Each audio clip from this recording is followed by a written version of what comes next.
కార్మికుడు హరిప్రసాద్ ప్రతిభకు ఎవరైనా ఫిదా అవ్వాల్సిందే. సాక్షాత్తు ప్రధాని మోదీ, మాజీ మంత్రి కేటీఆర్ నుంచి నేటి డిప్యూటీ సీఎం బట్టి వరకు అందరూ ఈ నేతన్న కళాతృష్ణకు ముగ్ధులయ్యారు. నేత చీరపై అలవోకగా రామాయణాన్ని రచించగలడు. అగ్గిపెట్టెలో ఇమిడే చీర నేయగలడు. చిన్న గుడ్డపై G20 సమిట్ లోగోను తయారు చేయగలడు. ఎల్లలు దాటిన ఈ కళాకారుడి ప్రతిభకు తార్కాణాలు ఎన్నెన్నో. ఆలోచనలకు కృషిని మేళవిస్తూ నేత పనిలో అద్భుతాలు సృష్టిస్తున్నాడు. చేనేత ఆవిష్కరణలో ఎన్నో మైలురాళ్లను దాటిన హరిప్రసాద్ పై అందిస్తున్న ప్రత్యేక కథనం ఇది.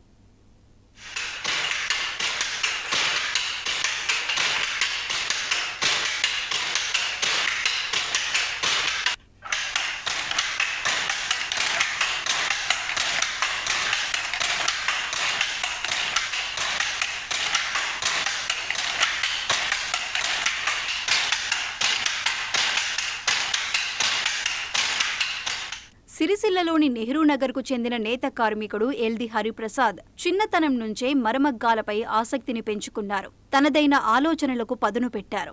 మొదటిగా వెదురు కర్రతో కేవలం 10 సెంటీమీటర్ల పొడవు, 20 గ్రాముల బరువుండే మగ్గాన్ని తయారు చేశారు. తరువాత అగ్గిపెట్టెలో ఇమిడే చీర, అదే సైజులో శాలువా, ఉంగరంలో సూదిలో దూరే చీరలను తయారు చేసి ఆశ్చర్యానికి గురిచేశారు హరిప్రసాద్.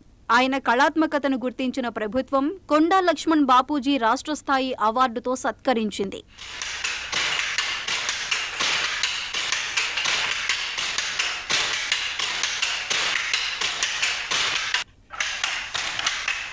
మగ్గంపై ఎన్నో కళాచిత్రాలను నేసి అద్భుతాలు సృష్టించారు. G20కి లోగోను నేసి ప్రధాని నరేంద్ర మోదీ మన్ననలు పొందారు. మన్ కీ బాత్లో ఎల్ది హరిప్రసాద్ పేరును ప్రధాని మోదీ ప్రస్తావిస్తూ అభినందనలు తెలపటంతో సిరిసిల్ల చేనేత కళాకారుడికి జాతీయ స్థాయి గుర్తింపు లభించింది.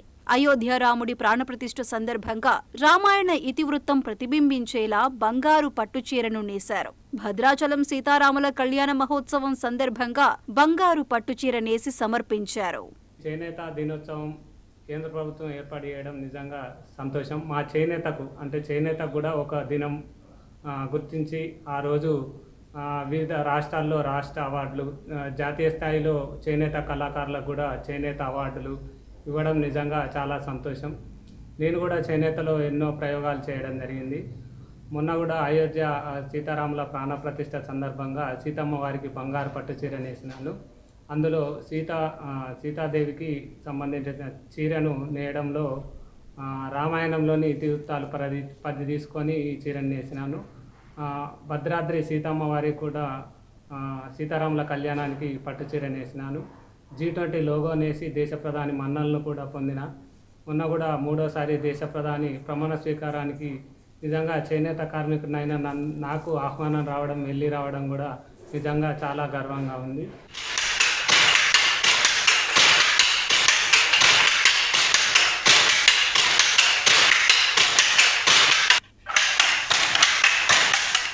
హరిప్రసాద్ కళను గుర్తించి అప్పటి గవర్నర్ తమిళసై ఘనంగా సత్కరించారు. తాజాగా దేశ ప్రధానిగా నరేంద్ర మోదీ 3వసారి ప్రధానమంత్రి ప్రమాణ స్వీకారం సందర్భంగా హరిప్రసాద్కు ప్రత్యేక ఆహ్వానం పంపారు. చేనేత కార్మికుల కోసం కేంద్ర ప్రభుత్వం చేనేత దినోత్సవాన్ని నిర్వహించడం పట్ల హరిప్రసాద్ హర్షం వ్యక్తం చేశారు. కేంద్ర ప్రభుత్వం 2015 సంవత్సరం నుండి అధికారికంగా ఆగస్టు నెలలో జాతీయ చేనేత దినోత్సవంగా జరుపుకోవడం నిర్ణయించినారు. ఇట్టి క్రమంలో ఆ సంవత్సరం నుండి కూడా ఈ జిల్లాలో ఉత్సవాలు నిర్వహించడం జరుగుతుంది.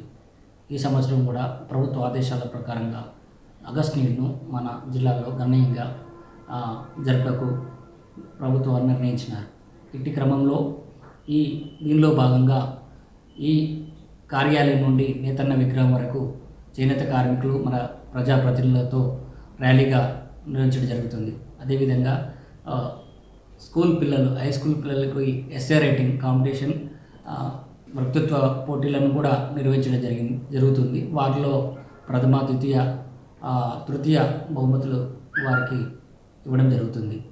అదేవిధంగా ప్రతిభ కనబరిచిన చేనేత కళాకారులకు కూడా బహుమతులు అందజేయడం జరుగుతుంది. సిరిసిల్లలో 250 మంది చేనేత కార్మికులతో పాటు 25,000 మరమగ్గాలపై 11,000కు పైగా కార్మికులు జీవనోపాధి పొందుతున్నారని ఏడీ సాగర్ తెలిపారు. జాతీయ చేనేత దినోత్సవాన్ని పురస్కరించుకుని రాజన్న సిరిసిల్ల జిల్లాలో చేనేత కళాకారులను సత్కరిస్తున్నామని తెలిపారు.